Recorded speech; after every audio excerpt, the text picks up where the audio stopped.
Hello, and thank you for coming to our blog. As many of you know, this blog has been active since 2006. We have over 12,000 articles posted. And in light of COVID-19 and the dramatic changes that are occurring in the world, uh, and our free time, I'm sitting in DC, but we have members of the firm in Istanbul and London, throughout the US.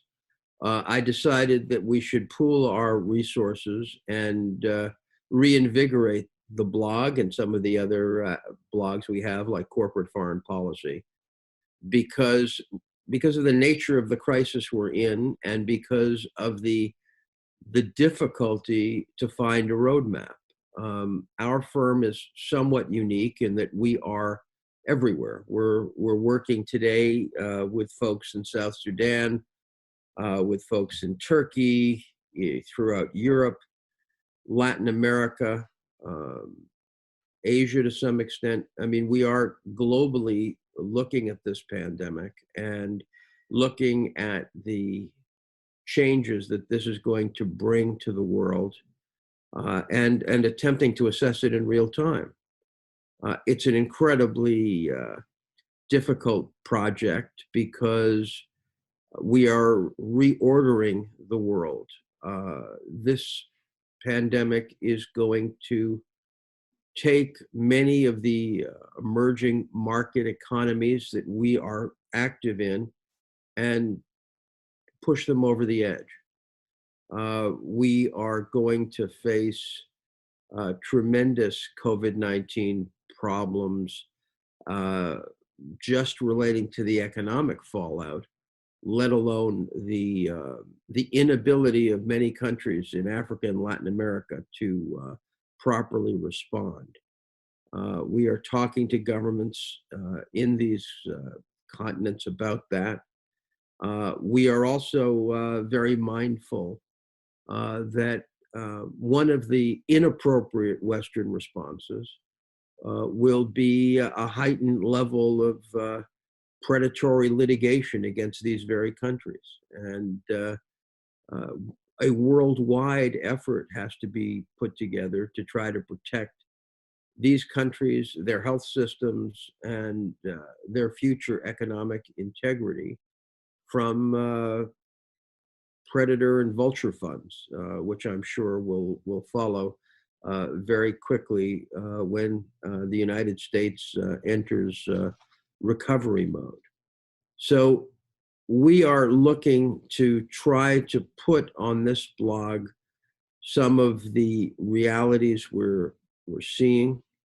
We want to celebrate some of the activities of our clients, like Bobby Wine, who has used his music to sensitize many in the world about the pandemic, and culturally adjust a lot of these issues to the peoples of Africa and Latin America and the Caribbean. And we want to highlight the activities of Orban, Netanyahu, and some of the others who have cynically used the pandemic to extend and exaggerate their powers.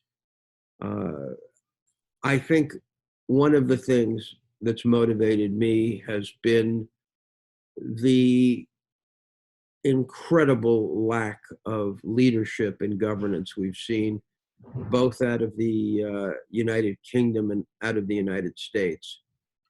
It should shock anyone who has any sense of history to see the failings of these leaders. And in fact, I think the total collapse of the EU in terms of a credible response. The EU's behavior perhaps falls even below that of the United States, leaving countries like Italy and Spain to fall back to Chinese, amazingly, Chinese assistance. We have the specter of Turkey right now send massive aid to England. uh, because England is simply unable to cope with the pandemic. And that is no doubt a result of the fact that Prime Minister Johnson, as well as President Trump, were very slow to seize on to what was happening. And in fact, this is one of the tremendous weaknesses of populism. Uh, in the United States, we're facing an election in November. The president is already engaged in massive efforts of voter suppression, attempting to cast doubts on mailed in ballots because he wants to find every way he can to stay in power. He's using his pandemic briefings outrageously to become a campaign feature. Unfortunately, his opponent, erstwhile opponent, Vice President Biden, is absent from the scene and has been dwarfed by Governor Cuomo of New York. And this is going to leave us with, a very interesting scenario for the convention, let alone for the election in November. President Putin, on the other hand, again, has been very slow to react to the crisis, but Russia today is closed. And this, what appears to be another failure in respect to domestic leadership in crisis. And he has been incredibly successful from a foreign policy standpoint. Very difficult to imagine any Russian leader in history who has succeeded the way Vladimir Putin has with a far limited resource base. But Russia follows what I call the curse of the Kursk, the submarine that went down very early in the tenure of Vladimir Putin. When it comes to civil emergency, they are incredibly not only ill-equipped, but ill-informed on how to handle it in a responsive, sensitive manner. And I am worried for my friends in Russia. I am obviously deeply concerned about family and friends in the United Kingdom and in the United States, where we are walking through this nightmare with very little guidance. So, in any event, that was just a long way of saying, welcome to the blog. We welcome your contributions.